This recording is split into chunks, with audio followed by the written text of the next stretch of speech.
ಶ್ರೀ ಗುರುಭ್ಯೋ ನಮಃ. ಭಾಗವತದ ಏಕಾದಶ ಸ್ಕಂದದ ಮೊದಲನೇ ಅಧ್ಯಾಯದಲ್ಲಿ ಯಾದವರಿಗೆ ಮುನಿಗಳಿಂದ ಸಿಕ್ಕಂಥ ಶಾಪದ ವರ್ಣನೆ ಇದೆ.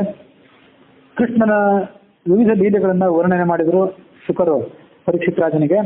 ಮಹಾರಾಜನೇ, ಭಗವಂತನಾದಂಥ ಕೃಷ್ಣ ಈ ಹಿಂದೆ ತಿಳಿಸಿದಂತೆ ಬಹುಮಂದಿ ದೈತ್ಯರನ್ನ ಸಂಹಾರ ಮಾಡಿದ. ಕೆಲವರನ್ನ ಬಲರಾಮ ಮೊದಲಾದಂಥ ಉಳಿದವರ ಕಡೆಯಿಂದ ಸಂಹಾರ ಮಾಡಿಸಿದ. ಪಾಂಡವರಲ್ಲಿ ಮತ್ತು ಕೌರವರಲ್ಲಿ ಕಲಹ ಆಗುವಂತೆ ಮಾಡಿದ. ತಾನು ಸಂಧಾನ ಮಾಡ್ತೀನಿ ಅಂತ ತೋರಿಸ್ಕೊಂಡ. ಕೌರವ ಸಭೆಗೂ ಹೋಗಿ ಬಂದ. ಸಂಧಾನ ನಿಷ್ಫಲ ಆಗುವಂತೆ ಮಾಡಿದ. ಈ ರೀತಿ ಮಾಡಿ ಘೋರವಾದಂತಹ ಯುದ್ಧ ನಡೆಯುವಂತೆ ನೋಡಿಕೊಂಡ. ದೈತ್ಯರ ವಧೆ ಆಗುವಂತೆ ಏರ್ಪಡಿಸಿದ. ದೈತ್ಯರ ಸಂಹಾರವನ್ನೆಲ್ಲವನ್ನು ಮಾಡಿ ಭೂಮಿಯ ಭಾರವನ್ನು ಇಳಿಸಿದ. ದುಷ್ಟವಾದಂತಹ ಕೌರವರು ಕಪಟದ ಜೂಜಿನಾಟ, ದ್ರೌಪದಿಯ ಆಕೆಯ ಕೇಶಪಾಶವನ್ನು ಹಿಡಿದು ಸಭೆಗೆ ಎಳೆದು ತಂದದ್ದು ಇತ್ಯಾದಿಗಳನ್ನ ಅನೇಕ ಅಪರಾಧಗಳನ್ನು ಎಸಗಿದ್ರು. ಅದರ ಮೂಲಕವಾಗಿ ಪಾಂಡವರ ಕೋಪ ಕೆರಳಿತ್ತು. ಕೆರಳಿದಂತಹ ಪಾಂಡವರ ಕೋಪವನ್ನು ನೆನಪು ಮಾಡಿಕೊಂಡು ಅದನ್ನ ನೆಪವನ್ನಾಗಿ ಮಾಡಿಕೊಂಡು ಎರಡೂ ಪಕ್ಷಗಳಲ್ಲಿ ಸೇರಿದಂತಹ ರಾಜರನ್ನು ಸಂಹಾರ ಮಾಡಿಸಿದ. ಭೂಭಾರರಾಗಿದ್ದವರು ಬರೇ ಕೌರವ ಪಕ್ಷದವರು ಅಷ್ಟೇ ಅಲ್ಲ, ಪಾಂಡವರ ಪಕ್ಷದಲ್ಲೂ ಇದ್ರು. ಎರಡೂ ಕಡೆ ಇದ್ದಂತಹ ರಾಜರನ್ನ ಸಂಹಾರ ಮಾಡಿಸಿ ಭೂಮಿಯ ಭಾರವನ್ನು ತಗ್ಗಿಸಿದ. ಆತನ ಸಂಕಲ್ಪ ಏನು, ಆತನ ಮಹಿಮೆ ಏನು ಅನ್ನೋದನ್ನು ಯಾರೂ ತಿಳಿಯಲಾರರು. ಅಂತ ಭಗವಂತನ ಸಂಕಲ್ಪ ಭೂಭಾರ ಹರಣಕ್ಕೆ ಸಂಬಂಧಪಟ್ಟಂತದ್ದೇನಿತ್ತು ಅದಿನ್ನೂ ಸ್ವಲ್ಪ ಉಳಿದಿತ್ತು. ಯಾದವರ ಮೂಲಕವೂ ಕೂಡ ಭೂಮಿಗೆ ಭಾರ ಉಳಿದಿತ್ತು. ಅದನ್ನು ಕೂಡ ನಾಶ ಮಾಡಬೇಕು ಅಂತ ಆಲೋಚನೆ ಮಾಡಿದ. ಯಾದವರ ಕುಲ ಏನಿತ್ತು ಅಸಾಧ್ಯವಾದಂತಹ ಶೌರ್ಯ ಪರಾಕ್ರಮಗಳಿಂದ ಕೂಡಿದ್ದಾಗಿತ್ತದು. ಕೊಬ್ಬಿದ್ದರು ಅವರೆಲ್ಲರೂ ಕೂಡ. ಅಯಾದವಂ ಕುಲಮಹೋ ಅವಿಶಸ್ಯ ಮಾಸ್ತೆ, ಇವರು ಮಹಾಪರಾಕ್ರಮಿಗಳಾಗಿದ್ದಾರೆ. ಮಹಾಪರಾಕ್ರಮಿಗಳಾಗಿದ್ದಂತೆ ಇವ್ರನ್ನ ಬೇರೆ ಯಾರು ಕೊಲ್ಲಲಾರರು. ಯಾದವರು ನಾಶ ಆಗುವ ತನಕ ಭೂಭಾರ ಇದ್ದೇ ಇರ್ತದೆ. ಇವರು ನನ್ನ ಅಧೀನಕ್ಕೆ ಒಳಪಟ್ಟಿದ್ದಾರೆ, ವೈಭವೋಪೇತರಾಗಿದ್ದಾರೆ, ಬೇರೆ ಯಾರು ಇವರನ್ನು ಜಯಿಸಲಾರರು. ಇವರನ್ನ ಗೆಲ್ಲದೆ, ಇವರು ಸೋಲದೆ ಭೂಭಾರ ಅಳಿಯೋದು ಹೇಗೆ?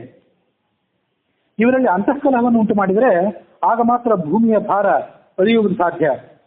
ಬಿದಿರಿನ ಕಾಡೇನಿರ್ತದಲ್ಲ, ಬಿದಿರಿನ ಕಾಡು ಪರಸ್ಪರ ಬಿದಿರುಗಳು ಘರ್ಷಿಸಿಕೊಂಡು ಅಲ್ಲಿ ಬೆಂಕಿ ಹುಟ್ಟಿದರೆ ಆ ಹುಟ್ಟಿದಂಥ ಬೆಂಕಿ ಬಿದಿರಿನ ಕಾಡನ್ನ ಧ್ವಂಸ ಮಾಡಬಲ್ಲದು. ಅದರಂತೆ ಯಾದವರಲ್ಲಿ ಜಗಳ, ಕೋಲಾಹಲ, ಕಲಹ ಉಂಟಾದರೆ ಆ ಮೂಲಕವೇ ಅವರು ಕುಲವನ್ನು ಧ್ವಂಸ ಮಾಡುವವರು. ಆ ಮೂಲಕ ನಾವು ನಿಶ್ಚಿಂತೆಯಿಂದ ನನ್ನ ವೈಕುಂಠಕ್ಕೆ ತೆರಳಬಹುದು ಅಂತ ಆಲೋಚನೆ ಮಾಡಿದ. ಹೀಗೆ ಮಾಡಿದ ಕೂಡಲೇ ಬ್ರಾಹ್ಮಣರ ಶಾಪ ಒಂದು ನೆಪ ಆಗಬೇಕು ಈ ಯಾದವರ ಕುಲದ ಸಂಹಾರಕ್ಕೆ. ಹೀಗೆ ಆಲೋಚನೆ ಮಾಡಿದ ಕೃಷ್ಣ. ಹೀಗೆ ಆಲೋಚನೆ ಮಾಡಿ ಆ ಬ್ರಾಹ್ಮಣರ ಶಾಪವು ಕಾರ್ಯಗತ ಆಗುವಂತೆ ಮಾಡಿದ. ಆಗ ಪರೀಕ್ಷಿತ್ ರಾಜ ಕೇಳಿದ, ಅದೇನು ಆ ಬ್ರಾಹ್ಮಣರ ಶಾಪ, ಅದರ ವೃತ್ತಾಂತವನ್ನು ನಮಗೆ ಹೇಳಿ. ಯಾಕೆಂದ್ರೆ ಯಾದವರೆಲ್ಲರೂ ಕೂಡ ಅತ್ಯಂತ ಉದಾರಿಗಳಾದವರು, ಜ್ಞಾನವೃದ್ಧರಾದವರು ಮತ್ತು ವಯೋವೃದ್ಧರ ಸೇವೆಯನ್ನು ಮಾಡುವಂಥವರು, ಪರಮಾತ್ಮನ ಭಕ್ತರಾದವರು. ಬ್ರಾಹ್ಮಣನ ಶಾಪಕ್ಕೆ ಅವರೇ ಗುರಿಯಾದರು. ಎಲ್ಲರೂ ಕೂಡ ಮಹತ್ವದ ಒಗ್ಗಟ್ಟನ್ನು ಹೊಂದಿದವರು, ಕೃಷ್ಣನ ಆಶ್ರಯವನ್ನು ಹೊಂದಿದವರು. ಅಂಥವರಲ್ಲಿ ಕಲಹ ಏಕಾಯಿತು, ಅದನ್ನು ತಿಳಿಸಿ ಅಂತ ಕೇಳಿದರು.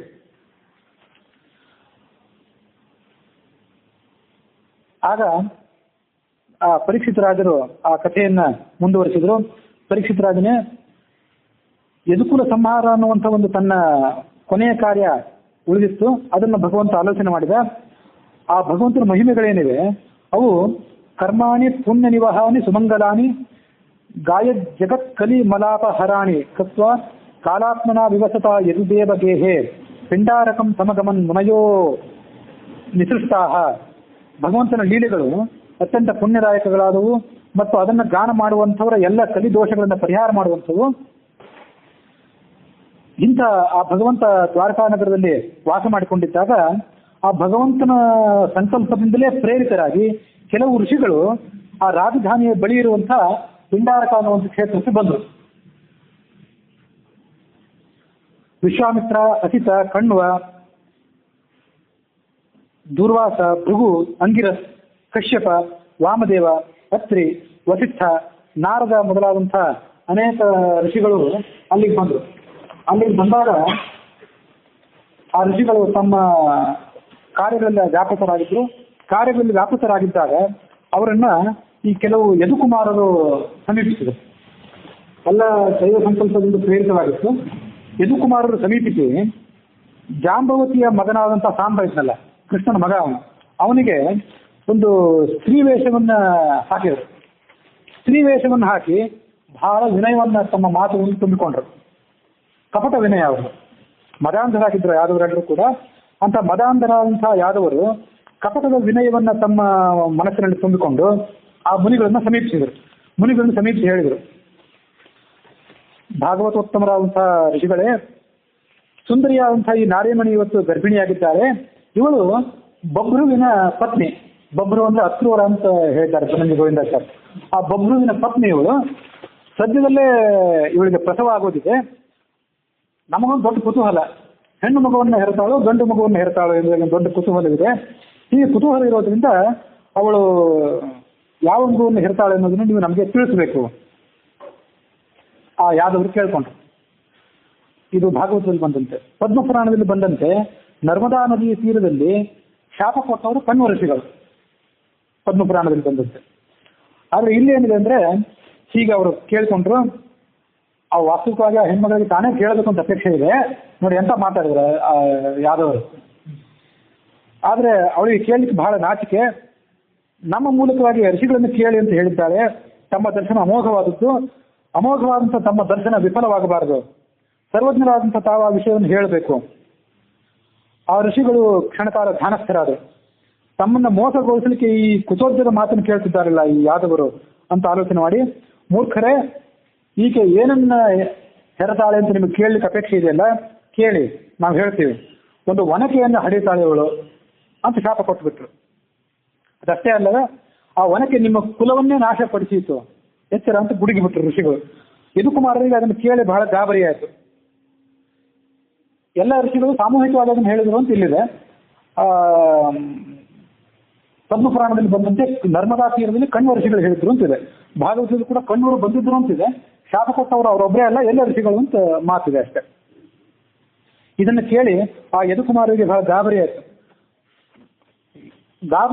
ಆದರೂ ಸ್ವಲ್ಪ ಏನೋ ಅವಿಶ್ವಾಸನೂ ಇತ್ತೇನೆ, ಇವನೇನು ಒನಕೆ ಹಿಡಿತಾನೆ ಅಂತ. ಹೆಣ್ಣನ್ನು ಹೆರಲಾರ, ಗಂಡನ್ನು ಹೆರಲಾರ, ಒನಕೆಯನ್ನು ಏನು ಹಡಿತಾನೆ ಅಂತ ಅವನ ಸ್ತ್ರೀವೇಷ ಹಾಕಿದ್ರು. ಅದನ್ನೆಲ್ಲ ಬಿಚ್ಚಿ ನೋಡಿದ್ರು. ಬಟ್ಟೆಯನ್ನು ಬಿಚ್ಚಿ ನೋಡಿದ್ರೆ ನಿಜವಾಗ್ಲೂ ಒಂದು ಕಬ್ಬಿಣದ ಒನಕೆ ಇತ್ತಲ್ಲಿ. ಕಟ್ಟಿಗೆ ಒನಕೆ ಅಲ್ಲ, ನಮ್ಮ ಮನೆಯಲ್ಲಿ ಇದ್ದು ಕಟ್ಟಿಗೆ ಒನಕೆ, ಅಲ್ಲಿ ಸಿಕ್ಕಿದ್ದು ಕಬ್ಬಿಣದ ಒನಕೆ. ಅದನ್ನು ನೋಡಿ ಅವರು ಪಶ್ಚಾತ್ತಾಪದಿಂದ ತಲೆ ಕೆಚ್ಕೊಂಡ್ರು. ಎಂತಹ ದುರ್ಭಾಗ್ಯರು ನಾವು, ಎಂಥ ಅನರ್ಥವನ್ನು ನಾವೇ ತಂದುಕೊಂಡ್ವಲ್ಲ. ಜನ ಇದನ್ನು ಕೇಳಿದ್ರೆ, ನಮ್ಮ ದ್ವಾರಕಾನಗರದ ನಿವಾಸಿಗಳು ಇದನ್ನು ಕೇಳಿದ್ರೆ ಏನು ಹುಡುಗಾಟ ಮಾಡ್ಲಿಕ್ಕೆ ಹೋದ್ರಿ? ಆವಾಗ ಕೃಷ್ಣನಿಗೆ 100 ವರ್ಷಗಳ ಮೇಲಾಗಿತ್ತು. ಅವನ ಮಗನಾದಂಥ ಸಾಂಬನಿಗೆ 70-80 ವರ್ಷ ಆಗಿದ್ದಿರಬೇಕು. ಇಂಥ ಅಷ್ಟು ವಯಸ್ಸಿನ ಯದುಪುಂಗವರೆಲ್ಲ ಸೇರಿ ಎಂತ ಹುಡುಗಾಟ ಮಾಡ್ಲಿಕ್ಕೆ ಹೋದ್ರಲ್ಲ. ಅದೇ ಹರಿಯದ ಹುಡುಗರು ಏನಾದ್ರು ಅಂತ ಹುಡುಗಾಟ ಮಾಡ್ಲಿಕ್ಕೆ ಹೋಗಿದ್ರೆ ಯಾರು ಅದನ್ನು ತೆಗೆದುಕೊಂಡಾರೆ. 70-80 ವರ್ಷದವರು ಇವರೆಲ್ಲ ಸೇರಿ ಆ ಸಾಂಬನಿಗೆ ಸ್ತ್ರೀವೇಷವನ್ನು ಹಾಕಿ ಅವನಿಗೆ, ಆ ಸಾಂಬನಿಗೂ ಆಗ ಮಕ್ಕಳು ಮೊಮ್ಮಕ್ಕಳೆಲ್ಲ ಆಗಿದ್ದಿರ್ಬೇಕು. ಇಂಥ ಹುಡುಗಾಟವನ್ನು ಮೈ ಮೇಲೆ ತಂದುಕೊಂಡಲ್ಲ ಅಂತ ಬಹಳ ಕಳವಳ ಪಟ್ಟರು. ಒನಕೆಯನ್ನು ಎತ್ಕೊಂಡು ಮನೆಗೆ ಬಂದರು. ರಾಜ್ಯಸಭೆಗೆ ಬಂದು ಎಲ್ಲ ಯಾದವರಿಗೆ ಹೇಳಿದರು. ಎಲ್ಲ ದ್ವಾರಕಾ ನಿವಾಸಿಗಳಿಗೆ ಗೊತ್ತಾಯಿತು, ಬ್ರಾಹ್ಮಣರ ಶಾಪ ಸುಳ್ಳಾಗೋದಿಲ್ಲ. ಒನಕೆನೂ ಮುಂದೆ ಇತ್ತು. ಒನಕೆ ಒಂದು ವೇಳೆ ಮುಂದಿಲ್ಲದೆ ಇದ್ರೆ ಶಾಪ ಏನೋ ಸುಳ್ಳಾಗೋದೇನೋ ಅಂತ ಆಲೋಚನೆ ಮಾಡ್ಬೋದು. ಒನಕೆ ಎದುರುಗಡೆ ಇರ್ತಲ್ಲ, ಇನ್ನೇನು ಮಾಡೋದು ಅಂತ ಆಲೋಚನೆ ಮಾಡಿದ್ರು. ಆ ಉಗ್ರಸೇನ ಮಹಾರಾಜ ಒನಕೆಯನ್ನ ಚೂರು ಚೂರು ಮಾಡ್ತಿದ್ದ. ಆ ಎಲ್ಲ ಚೂರುಗಳನ್ನ ಮತ್ತು ಒಂದು ಉಕ್ಕಿನ ಮೊಳೆ ಕೂಡ ಅಲ್ಲಿ ಉಳಿತು. ಅದೆಲ್ಲವನ್ನು ಕೂಡ ಸಮುದ್ರಕ್ಕೆ ಬಿಸಾಕಿಬಿಡ್ಲಿಕ್ಕೆ ಹೇಳಿದ ಸೇವಕರಿಗೆ. ಸಮುದ್ರದ ನೀರಿನಲ್ಲಿ ಆ ಉಕ್ಕಿನ ಚೂರುಗಳೆಲ್ಲ ಉಳಿದುಕೊಂಡವು. ಸಮುದ್ರದ ಆ ನೀರಿನಲ್ಲಿ ಆ ಉಕ್ಕಿನ ಒಂದು ಚೂರು ಮಾತ್ರ ಉಳಿದುಕೊಂಡಿತ್ತು. ಒಂದು ಮೀನು ಅದನ್ನು ನುಂಗಿತ್ತು. ಉಳಿದ ಪುಡಿ ಸಮುದ್ರದ ಮರಳಿನಲ್ಲಿ ಬೆರೆತು ಹೋಗಿತ್ತು. ಒಂದು ಚೂರು ಮಾತ್ರ ಉಳಿದುಕೊಂಡಿತ್ತು. ಮೀನು ಅದನ್ನು ನುಂಗಿತ್ತು. ನೀರಿನಲ್ಲಿ ಕದಡಿ ಹೋಗಿತ್ತಲ್ಲ ಒನಕೆಯ ಪುಡಿಯೆಲ್ಲ, ಅಲೆಗಳ ಹೊಡೆತದಿಂದಾಗಿ ಆ ಪುಡಿಯೆಲ್ಲ ನಿಧಾನವಾಗಿ ತೀರಕ್ಕೆ ಬಂದು ಜೊಂಡು ಹುಲ್ಲಿನ ಜಾತಿಯ ದೊಡ್ಡ ದೊಡ್ಡ ಗಿಡಗಳಾಗಿ ಅವೆಲ್ಲ ಬೆಳೆದವು. ಮಹಾ ದೊಡ್ಡ ಎತ್ತರದ ಆಕಾರದ ಗಿಡಗಳಾಗಿ ಅವು ಬೆಳೆದವು. ಆ ಉಕ್ಕಿನ ಚೂರನ್ನು ತಿಂದಂತಹ ಒಂದು ಮೀನು ಒಮ್ಮೆ ಜರ ಅನ್ನುವ ಹೆಸರಿನ ಒಬ್ಬ ಬೇಡನ ಕೈಗೆ ಸಿಕ್ಕಿಬಿಟ್ಟು. ಬೆಸ್ತರವನು ಅಂತಿದೆ, ಸೊ ವ್ಯಾಧರವನು ಅಂತ ಕೂಡ ಅದನ್ನ ಅರ್ಥ ಮಾಡ್ಕೊಳ್ಬಹುದು. ಆತನ ಕೈಗೆ ಅದು ಸಿಕ್ಕಿತು. ಬೇರೆ ಮೀನುಗಳು ಸಿಕ್ಕಿದ್ವು, ಇದು ಸಿಕ್ತು.